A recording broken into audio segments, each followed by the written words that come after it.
normally there is a context, ஒரு நாட்டுல வந்து மருத்துவர்கள் அதிகமாக இருந்தாங்கன்னா சுகாதாரம் காக்கப்பட்டிருக்குன்னு அர்த்தம்.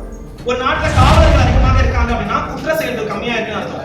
ஒரு நாட்டுல நிறைய ஆண்டர்பிரனர்ஸ் இருக்காங்க அப்படின்னா அந்த நாட்டுல வந்துட்டு தொழில் முன்னேற்றம் அதிகமா இருக்குன்னு அர்த்தம்.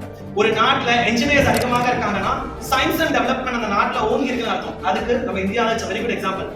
During the time period of 1945 to 1950s, Russia and America competing with one another who is going to excel in the field of space and technology. At the time, these people got an independence. It's almost 5 to 10 years over.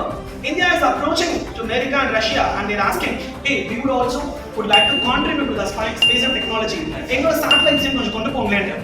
At that time, America was kidding India, and it looked like sarcastically, and it was also in various news magazines at the time. உங்ககிட்ட என்ன இருக்கு? உங்ககிட்ட மாட்டு வண்டி தான் இருக்கு. அதை வச்சு நீங்க ஏவுகணைகள் விட போறீங்களான்னு. That was the time, turning point. Like யாரையுமே தாழ்வாவும் எண்ணப்படாது, யாரையும் ரொம்ப வசதியாகவும் எண்ணப்படாது.